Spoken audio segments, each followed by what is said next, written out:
Heart of Darkness by Joseph Conrad. Chapter 1, Part 2. I avoided a vast artificial hole somebody had been digging on the slope, the purpose of which I found it impossible to divine. It wasn't a quarry or a sandpit, anyhow. It was just a hole. It might have been connected with the philanthropic desire of giving the criminals something to do. I don't know.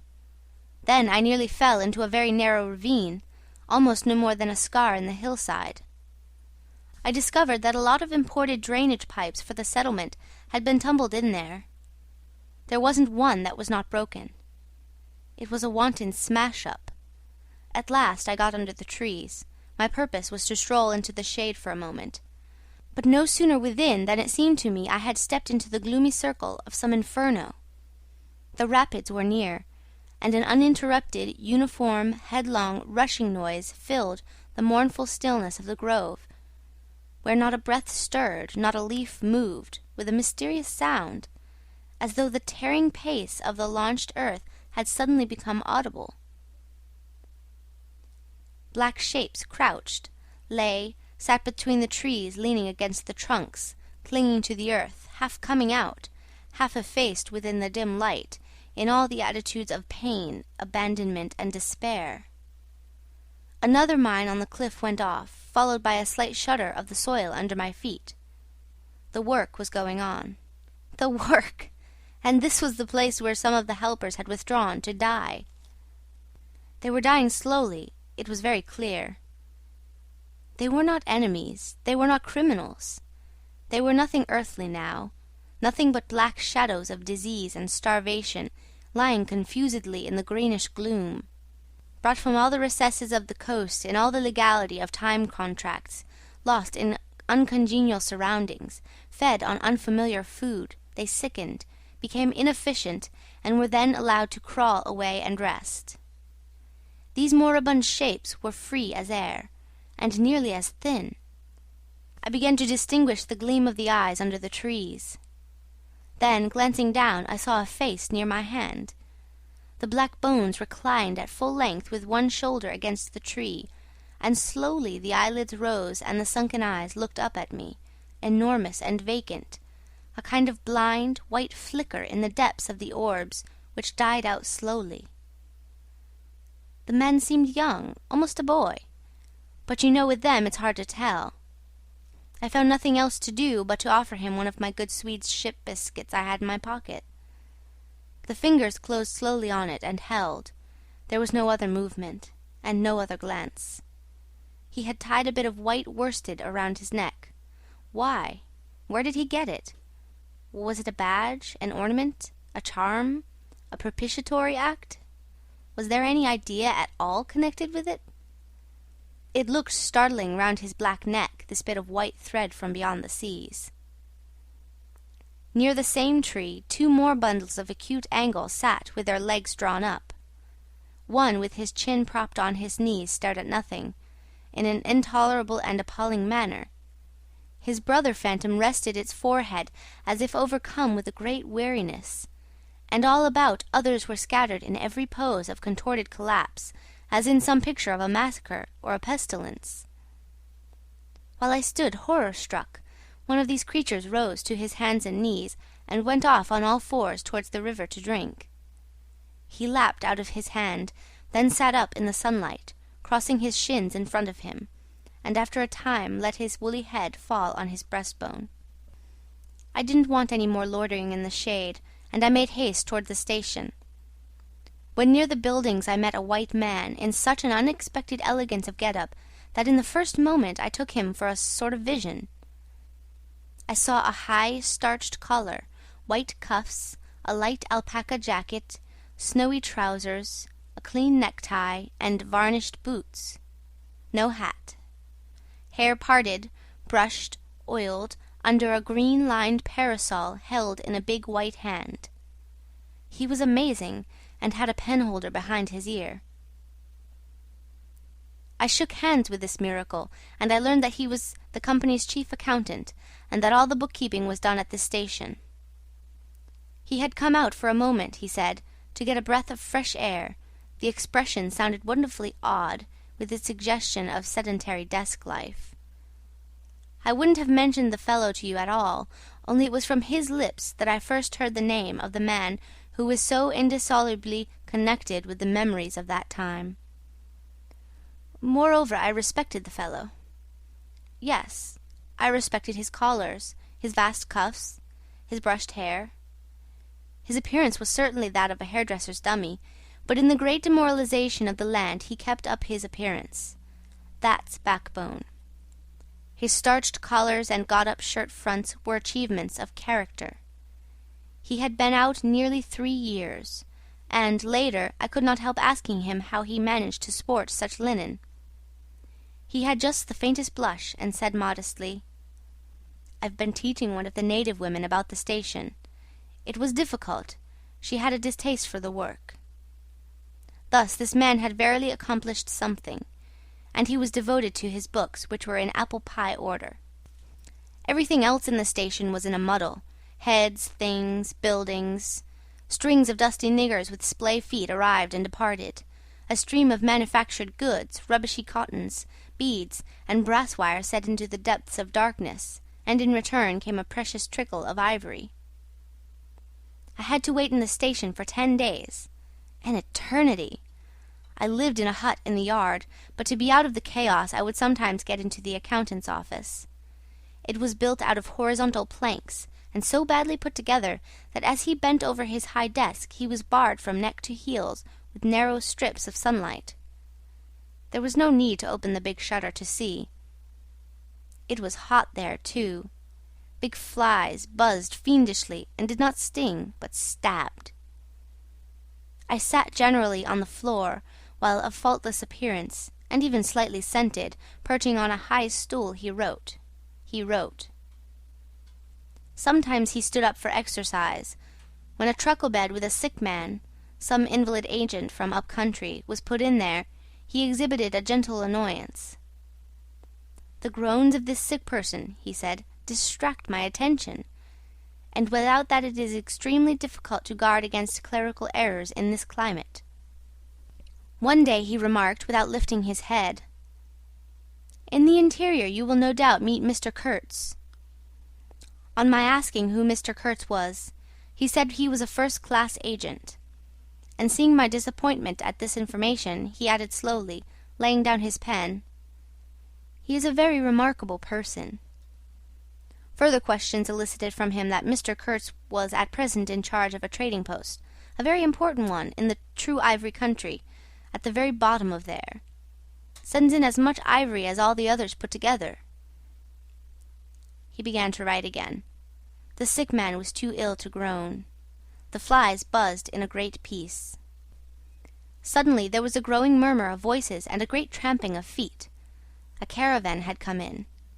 A violent babble of uncouth sounds burst out on the other side of the planks. All the carriers were speaking together, and in the midst of the uproar the lamentable voice of the chief agent was heard, giving it up, tearfully for the 20th time that day. He rose slowly. "What a frightful row," he said. He crossed the room gently to look at the sick man, and returning, said to me, "He does not hear."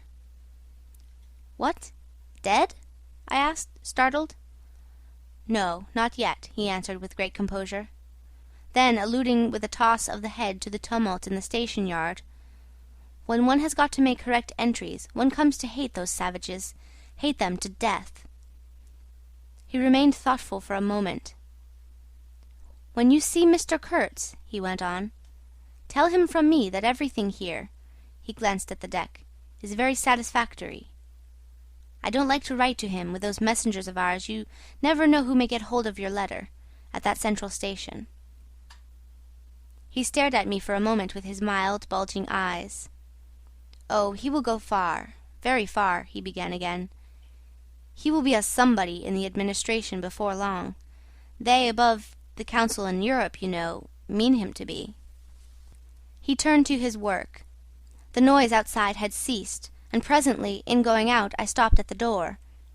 In the steady buzz of flies, the homeward-bound agent was lying finished and insensible. The other, bent over his books, was making correct entries of perfectly correct transactions. And 50 feet below the doorstep I could see the still tree-tops of the Grove of Death.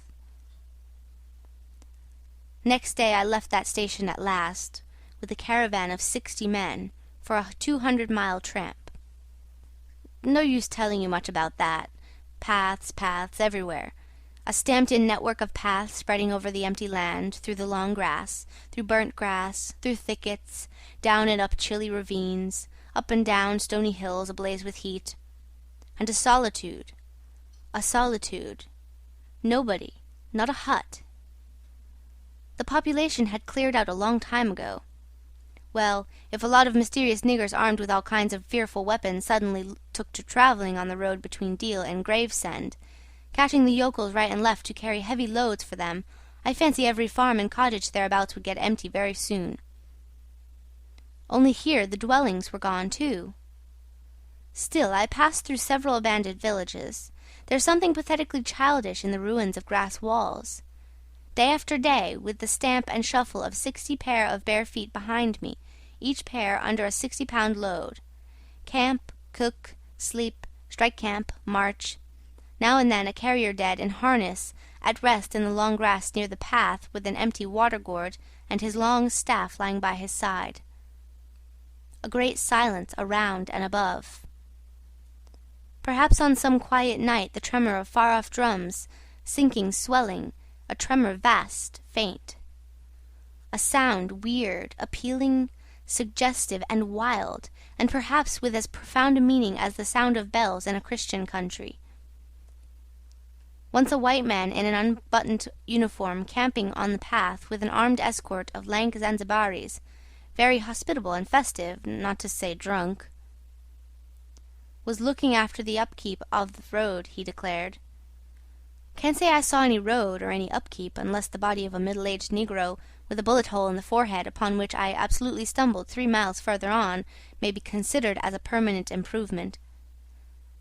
I had a white companion too, not a bad chap, but rather too fleshy, and with the exasperating habit of fainting in the hot hillsides, miles away from the least bit of shade and water.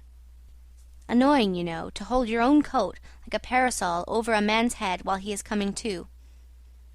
I couldn't help asking him once what he meant by coming there at all. To make money, of course. What do you think? He said scornfully. Then he got fever, and had to be carried in a hammock slung under a pole. As he weighed 16 stone, I had no end of rows with the carriers. They jibbed, ran away, sneaked off with their loads in the night, quite a mutiny. So one evening I made a speech in English with gestures, not one of which was lost to the 60 pairs of eyes before me, and the next morning I started the hammock off in front all right. An hour afterwards I came upon the whole concern wrecked in a bushman, hammock, roans, blankets, horrors. The heavy pole had skinned his poor nose.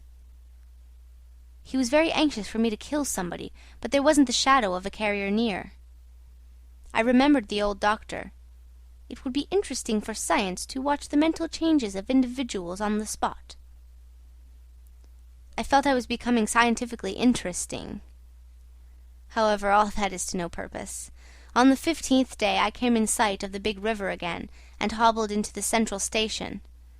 It was on a backwater surrounded by scrub and forest, with a pretty border of smelly mud on one side, and on the 3 others enclosed by a crazy fence of rushes.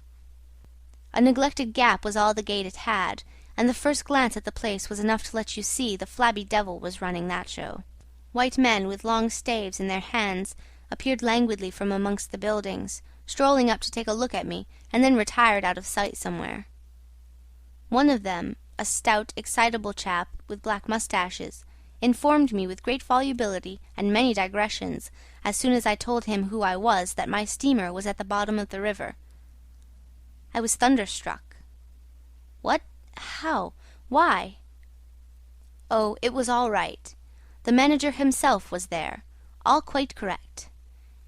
Everybody had behaved splendidly, splendidly. You must, he said in agitation, go and see the general manager at once. He is waiting. I did not see the real significance of that wreck at once. I fancy I see it now, but I am not sure, not at all. Certainly the affair was too stupid, when I think of it, to be altogether natural. Still, but at the moment it presented itself simply as a confounded nuisance. The steamer was sunk. They had started 2 days before in a sudden hurry up the river with the manager on board, in charge of some volunteer skipper, and before they had been out 3 hours they tore the bottom out of her on stones, and she sank near the south bank. I asked myself what I was to do there, now my boat was lost. As a matter of fact, I had plenty to do in fishing my command out of the river. I had to set about it the very next day, that, and the repairs when I brought the pieces to the station, took some months. My first interview with the manager was curious. He did not ask me to sit down after my 20-mile walk that morning. He was commonplace in complexion, in features, in manners, and in voice. He was of middle size and of ordinary build. His eyes, of the usual blue, were perhaps remarkably cold, and he certainly could make his glance fall on one as trenchant and heavy as an axe. But even at these times the rest of his person seemed to disclaim the intention. Otherwise there was only an indefinable faint expression of his lips, something stealthy, a smile, not a smile. I remember it, but I can't explain. It was unconscious, this smile was, though just after he had said something it got intensified for an instant. It came at the end of his speeches like a seal applied on the words to make the meaning of the commonest phrase appear absolutely inscrutable.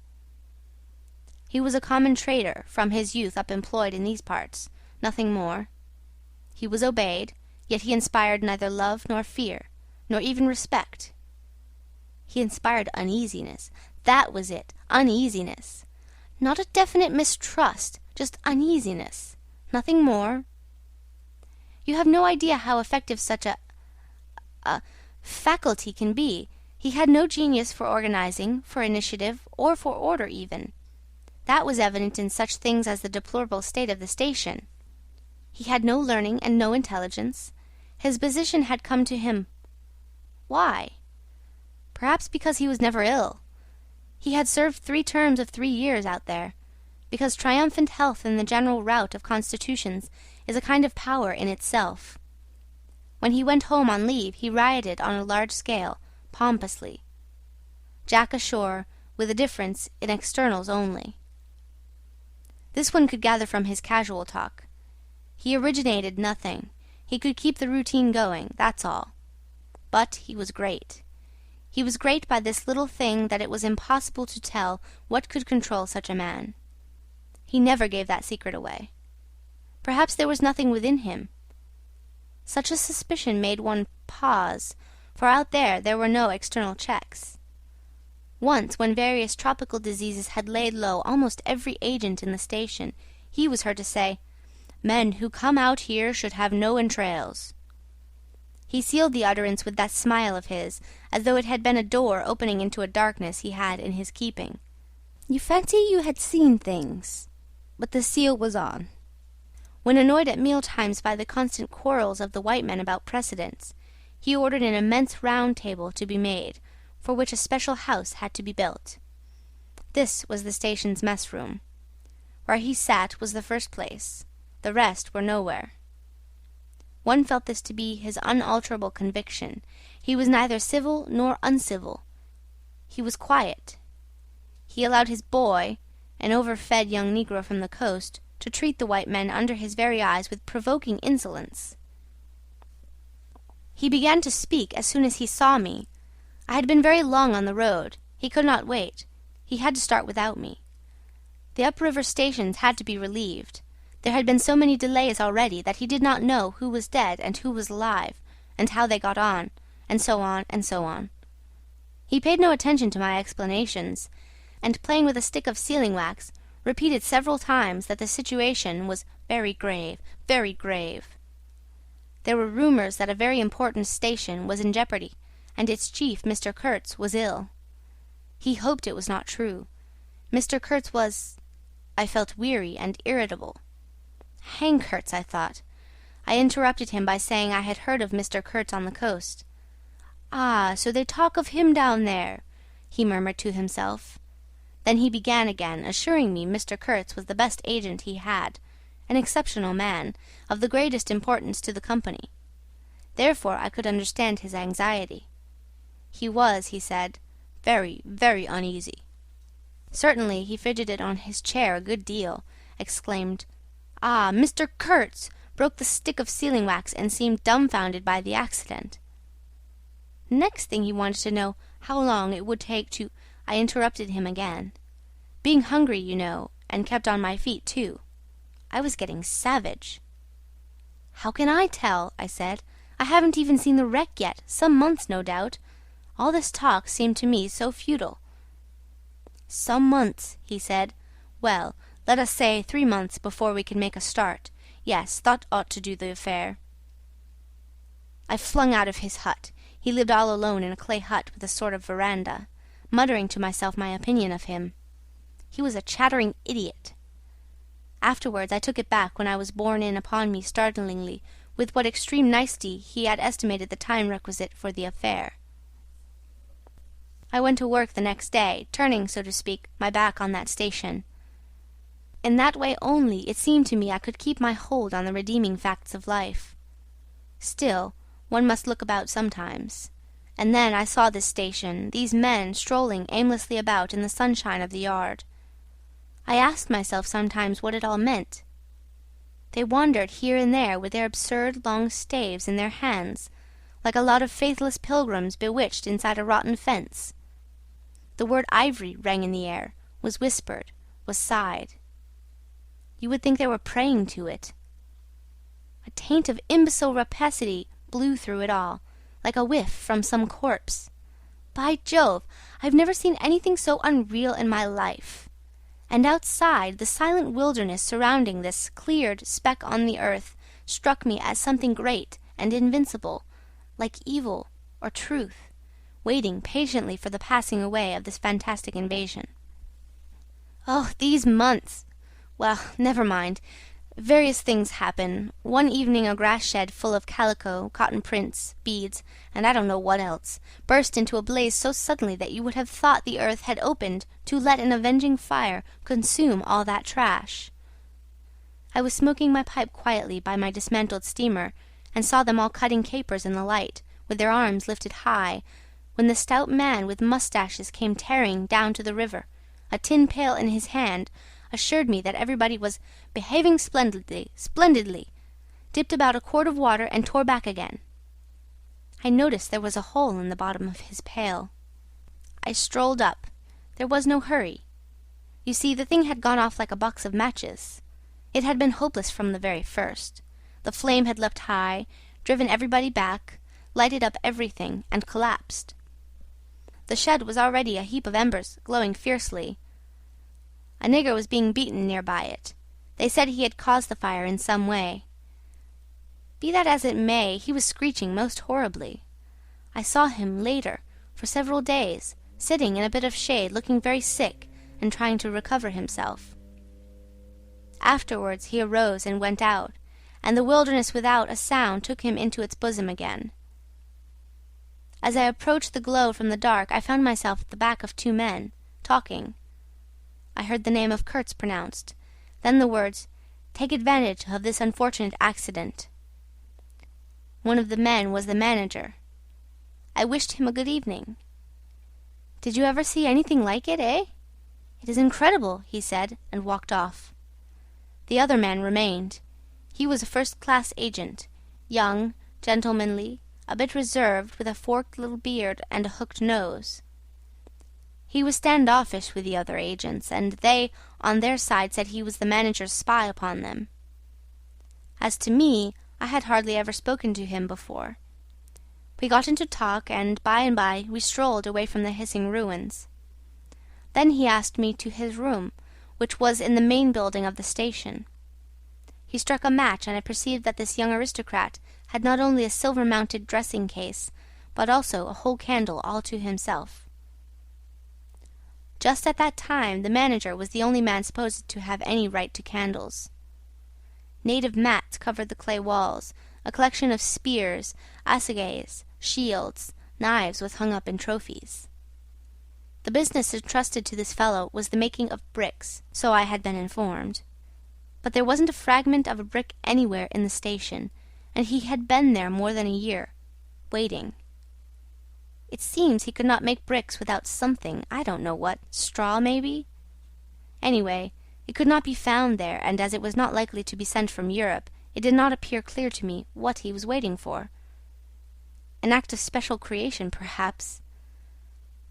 However, they were all waiting, all the 16 or 20 pilgrims of them, for something. And upon my word, it did not seem an uncongenial occupation from the way they took it, though the only thing that ever came to them was disease, as far as I could see. They beguiled the time by backbiting and intriguing against each other in a foolish kind of way. There was an air of plotting about that station, but nothing came of it, of course. It was as unreal as everything else, as the philanthropic pretense of the whole concern, as their talk, as their government, as their show of work. The only real feeling was a desire to get appointed to a trading post where ivory was to be had, so that they could earn percentages. They intrigued and slandered and hated each other only on that account, but as to actually lifting a little finger, oh no!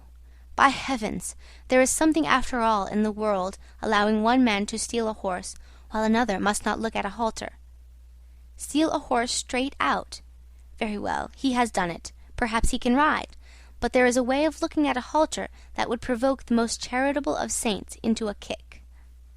I had no idea why he wanted to be sociable, but as we chatted in there it suddenly occurred to me the fellow was trying to get at something. In fact, pumping me. He alluded constantly to Europe, to the people I was supposed to know there, putting leading questions as to my acquaintances in the sepulchral city, and so on. His little eyes glittered like mica discs with curiosity, though he tried to keep up a bit of superciliousness. At first I was astonished, but very soon I became awfully curious to see what he would find out from me. I couldn't possibly imagine what I had in me to make it worth his while. It was very pretty to see how he baffled himself, for in truth my body was full only of chills, and my head had nothing in it but that wretched steamboat business. It was evident he took me for a perfectly shameless prevaricator. At last he got angry, and, to conceal a movement of furious annoyance, he yawned. I rose. Then I noticed a small sketch in oils on a panel representing a woman draped and blindfolded, carrying a lighted torch. The background was sombre, almost black. The movement of the woman was stately, and the effect of the torchlight on the face was sinister.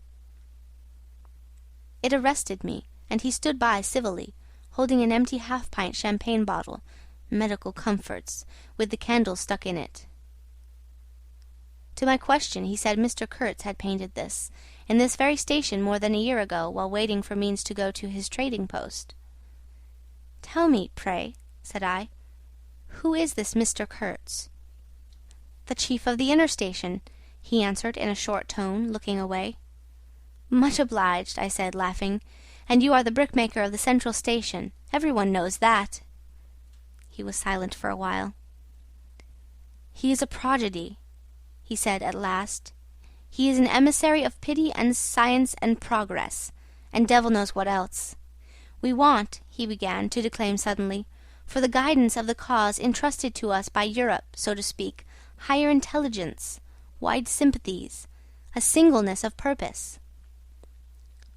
"Who says that?" I asked. "Lots of them," he replied. "Some even write that.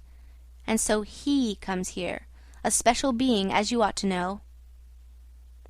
"Why ought I to know?" I interrupted, really surprised. He paid no attention. "Yes, today he is chief of the best station. Next year he will be assistant manager. 2 years more and... But I dare say you know what he will be in 2 years' time. You are of the new gang, the gang of virtue. The same people who sent him specially also recommended you. Oh, don't say no. I've my own eyes to trust." Light dawned upon me. My dear aunt's influential acquaintances were producing an unexpected effect on that young man. I nearly burst into a laugh. "Do you read the company's confidential correspondence?" I asked. He hadn't a word to say. It was great fun. "When Mr. Kurtz," I continued severely, "is general manager, you won't have the opportunity." He blew the candle out suddenly, and we went outside. The moon had risen. Black figures strolled about listlessly, pouring water on the glow, whence proceeded a sound of hissing. Steam ascended in the moonlight. The beaten nigger groaned somewhere. "What a row the brute makes!" said the indefatigable man with the moustaches, appearing near us. "Serve him right! Transgression! Punishment! Bang! Pitiless! Pitiless! That's the only way. This will prevent all conflagrations for the future. I was just telling the manager..." He noticed my companion and became crestfallen all at once. "Not in bed yet," he said, with a kind of servile heartiness. "It's so natural. Ha! Danger! Agitation!" He vanished. I went on to the riverside, and the other followed me. I heard a scathing murmur at my ear. "Heap of muffs! Go to!" The pilgrims could be seen in knots, gesticulating, discussing. Several had still their staves in their hands. I verily believe they took these sticks to bed with them. Beyond the fence the forest stood up spectrally in the moonlight, and through that dim stir, through the faint sounds of that lamentable courtyard, the silence of the land went home to one's very heart. Its mystery, its greatness, the amazing reality of its concealed life. The hurt nigger moaned feebly somewhere near by, and then fetched a deep sigh that made me mend my pace away from there. I felt a hand introducing itself under my arm. "My dear sir," said the fellow, "I don't want to be misunderstood, and especially by you, who will see Mr. Kurtz long before I can have that pleasure.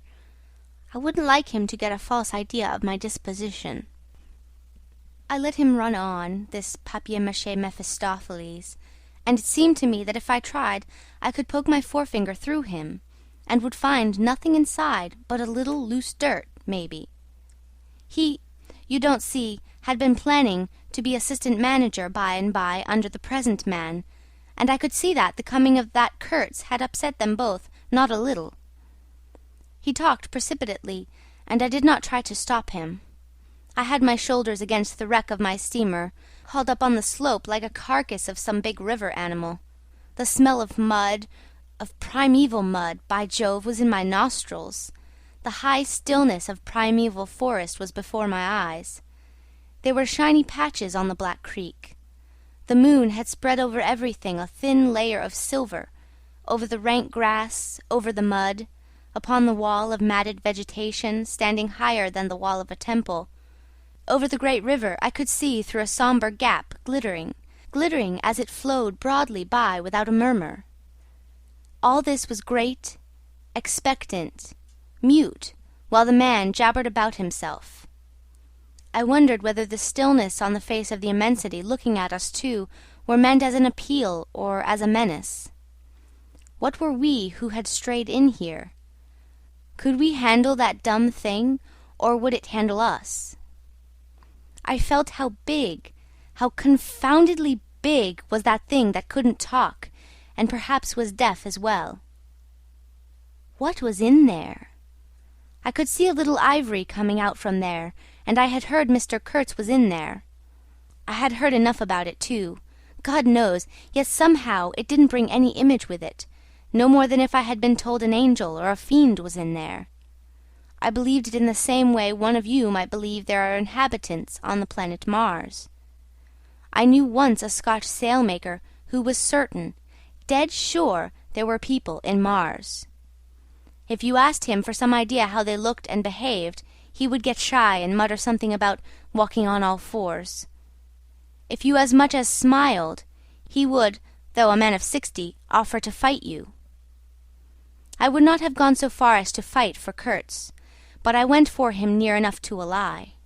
You know I hate, detest, I can't bear a lie, not because I am straighter than the rest of us, but simply because it appalls me. There is a taint of death, a flavour of mortality in lies, which is exactly what I hate and detest in the world, what I want to forget. It makes me miserable and sick, like biting something rotten would do. Temperament, I suppose. Well, I went near enough to it by letting the young fool there believe anything he liked to imagine as to my influence in Europe. I became in an instant as much of a pretence as the rest of the bewitched pilgrims. This simply because I had a notion it somehow would be of help to that Kurtz, whom at the time I did not see, you understand. He was just a word for me. I do not see the man in the name any more than you do. Do you see him? Do you see the story? Do you see anything? It seems to me I am trying to tell you a dream, making a vain attempt, because no relation of a dream can convey the dream sensation, that commingling of absurdity, surprise, and bewilderment in a tremor of struggling revolt, that notion of being captured by the incredible which is of the very essence of dreams. He was silent for a while. No, it is impossible. It is impossible to convey the life sensation of any given epoch of one's existence, that which makes its truth, its meaning, its subtle and penetrating essence. It is impossible. We live as we dream, alone. He paused again, as if reflecting, then added, "Of course, in this you fellows see more than I could then. You see me, whom you know." It had become so pitch dark that we listeners could hardly see one another. For a long time already he, sitting apart, had been no more to us than a voice. There was not a word from anybody. The others might have been asleep, but I was awake. I listened on the watch for the sentence, for the word that would give me the clue to the faint uneasiness inspired by this narrative, that seemed to shape itself without human lips in the heavy night air of the river. "Yes, I let him run on," Marlowe began again, "and think what he pleased about the powers that were behind me. I did, and there was nothing behind me. There was nothing but that wretched, old, mangled steamboat I was leaning against, while he talked fluently about the necessity for every man to get on. And when one comes out here, you conceive, it is not to gaze at the moon. Mr. Kurtz was a universal genius, but even a genius would find it easier to work with adequate tools, intelligent men. He did not make bricks. Why, there was a physical impossibility in the way, as I was well aware, and if he did secretarial work for the manager, it was because no sensible man rejects wantonly the confidence of his superiors. Did I see it? I saw it. What more did I want? What I really wanted was rivets, by heaven, rivets! To get on with the work, to stop the hole. Rivets I wanted. There were cases of them down at the coast, cases, piled up, burst, split. You kicked a loose rivet at every second step in that station-yard on the hillside. Rivets had rolled into the grove of death. You could fill your pockets with rivets for the trouble of stooping down, and there wasn't one rivet to be found where it was wanted. We had plates that would do, but nothing to fasten them with. And every week the messenger, a long negro, letter-bag on shoulder and staff in hand, left our station for the coast. And several times a week a coast caravan came in with trade goods, ghastly glazed calico that made you shudder only to look at it, glass beads value about a penny a quart, confounded spotted cotton handkerchiefs. And no rivets! 3 carriers could have brought all that was wanted to set that steamboat afloat. He was becoming confidential now, but I fancy my unresponsive attitude must have exasperated him at last, for he judged it necessary to inform me he feared neither God nor devil, let alone any mere man. I said I could see that very well, but what I wanted was a certain quantity of rivets, and rivets were what really Mr. Kurtz wanted, if he had only known it. Now letters went to the coast every week. "My dear sir," he cried, "I write from dictation." I demanded rivets. There was a way, for an intelligent man. He changed his manner, became very cold, and suddenly began to talk about a hippopotamus. Wondered whether sleeping on board the steamer, I stuck to my salvage night and day, I wasn't disturbed. There was an old hippo that had the bad habit of getting out on the bank and roaming at night over the station grounds. The pilgrims used to turn out in a body and empty every rifle they could lay hands on at him. Some even sat up o' nights for him. All this energy was wasted, though. That animal has a charmed life, he said, but you can say this only of brutes in this country. No man, you apprehend me, no man here bears a charmed life. He stood there for a moment in the moonlight, with his delicate hooked nose set a little askew, and his mica eyes glittering without a wink. Then, with a curt good night, he strode off. I could see he was disturbed and considerably puzzled, which made me feel more hopeful than I had been for days. It was a great comfort to turn from that chap to my influential friend, the battered, twisted, ruined, tin-pot steamboat. I clambered on board. She rang under my feet like an empty Huntley and Palmer biscuit tin kicked along a gutter.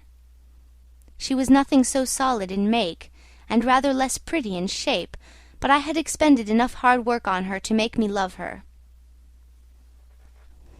No influential friend would have served me better. She had given me a chance to come out a bit, to find out what I could do. No, I don't like work. I had rather laze about and think of all the fine things that can be done. I don't like work, no man does, but I like what is in the work, the chance to find yourself, your own reality, for yourself, not for others, what no other men can ever know. They can only see the mere show and never can tell what it really means. I was not surprised to see somebody sitting aft on the deck, with his legs dangling over the mud. You see, I rather chummed with the few mechanics there were in that station, whom the other pilgrims naturally despised, on account of their imperfect manners, I suppose. This was the foreman, a boiler-maker by trade, a good worker. He was a lank, bony, yellow-faced man, with big, intense eyes. His aspect was worried, and his head was as bald as the palm of my hand. But his hair, in falling, seemed to have stuck to his chin, and had prospered in the new locality, for his beard hung down to his waist. He was a widower with 6 young children. He had left them in charge of a sister of his to come out there, and the passion of his life was pigeon-flying. He was an enthusiast and a connoisseur. He would rave about pigeons. After work hours he used sometimes to come over from his hut for a talk about his children and his pigeons. At work, when he had to crawl in the mud under the bottom of the steamboat, he would tie up that beard of his in a kind of white serviette he brought for the purpose. It had loops to go over his ears. In the evening he could be seen squatted on the bank, rinsing that wrapper in the creek with great care, then spreading it solemnly on a bush to dry. I slapped him on the back and shouted, "We shall have rivets!" He scrambled to his feet, exclaiming, "No, rivets!" as though he couldn't believe his ears. Then, in a low voice, "You... eh?" I don't know why we behaved like lunatics.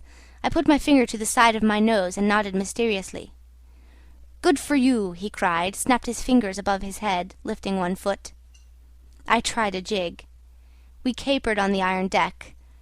A frightful clatter came out of that hulk, and the virgin forest on the other bank of the creek sent it back in a thundering roll upon the sleeping station. It must have made some of the pilgrims sit up in their hovels. A dark figure obscured the lighted doorway of the manager's hut, vanished, then a second or so after, the doorway itself vanished too. We stopped, and the silence driven away by the stamping of our feet flowed back again from the recesses of the land. The great wall of vegetation, an exuberant and entangled mass of trunks, branches, leaves, boughs, festoons, motionless in the moonlight, was like a rioting invasion of soundless life, a rolling wave of plants, piled up, crested, ready to topple over the creek, to sweep every little man of us out of his little existence. And it moved not. A deadened burst of mighty splashes and snorts reached us from afar, as though an ichthyosaurus had been taking a bath of glitter in the great river. "After all," said the boiler-maker in a reasonable tone, "why shouldn't we get the rivets?" "Why not, indeed? I did not know of any reason why we shouldn't." "They'll come in 3 weeks," I said confidently. But they didn't. Instead of rivets there came an invasion, an infliction, a visitation.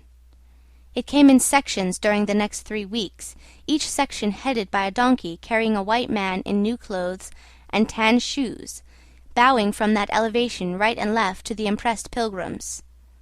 A quarrelsome band of footsore, sulky niggers trod on the heels of the donkey.